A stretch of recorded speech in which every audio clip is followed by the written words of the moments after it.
nouvelle capsule Découvrir et aimer Jésus. Aujourd'hui, j'aimerais qu'on réfléchisse ensemble à comment aller jusqu'au bout. Quelle est la qualité fondamentale pour vraiment progresser, aller jusqu'au bout dans notre marche avec Jésus. Et plus le temps passe, plus je réfléchis à ce sujet, plus je me dis que l'intimité avec Jésus est vraiment fondamentale.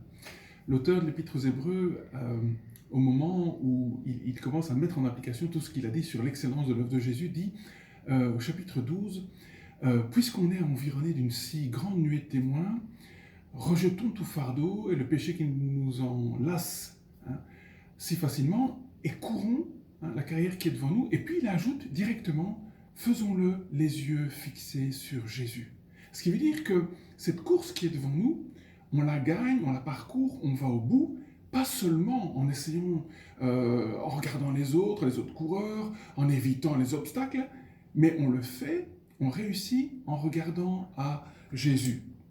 L'intimité avec Jésus, quelles que soient les circonstances, on fixe les yeux, on fixe nos pensées sur Jésus. Je pense à ce texte où souvent Jésus parle aux disciples, il leur dit des paroles qui pour nous parfois semblent tellement fortes. Si tu ne m'aimes pas plus, si tu ne me préfères pas, si tu n'as pas même de la haine pour ton père, ta mère, à bien comprendre bien sûr, tu ne peux pas être mon disciple. Vraiment l'idée c'est d'une préférence. Jésus est en train de dire, écoute, pour me suivre, l'amour que tu auras pour moi devra être tellement fort, tellement en décalage avec tout ce que tu peux aimer, que ça paraîtra tellement étonnant. Bien sûr que l'Écriture et Jésus nous appellent à aimer notre prochain, à le servir. Mais il nous dit que son amour,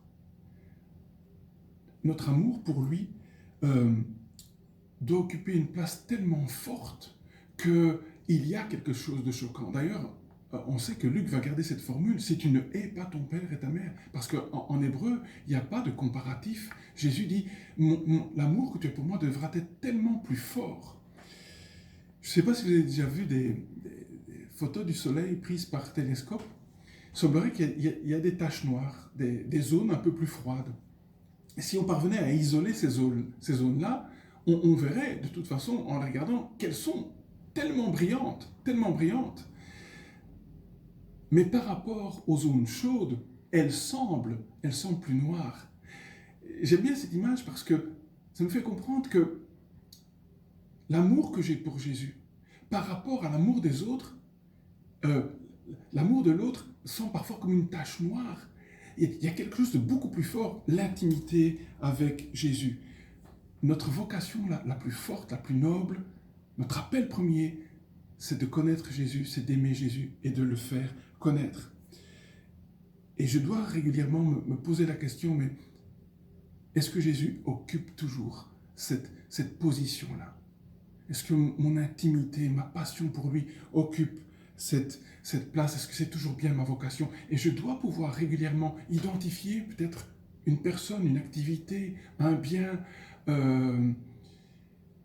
qui pourrait peut-être venir en concurrence. Si je veux aller jusqu'au bout, il faut que je nourrisse le combustible de ma passion, de mon amour pour lui, mon intimité. Dans l'évangile de Jean, les premiers disciples que Jésus rencontre, disciples qui étaient avec Jean-Baptiste, il leur pose la question, « Que cherchez-vous? Que cherchez-vous » Je crois que Jésus souvent veut nous dire, « Qu'est-ce que tu cherches? Qu'est-ce que tu cherches en premier? Cherche-moi, cherche ma passion. » Première caractéristique de ceux qui vont jusqu'au bout, qui découvrent, qui aiment Jésus, ceux qui payent le prix, ceux qui aiment tellement l'intimité. Alors je nous encourage dans notre passion, dans notre marche, où il y a des hauts, il y a des bas. Jésus ne nous met pas dehors. Il dit, venez à moi, vous tous qui parfois peuvent être fatigués et chargés. Mais nourrissons une telle passion pour lui. Soyons encouragés et fortifiés.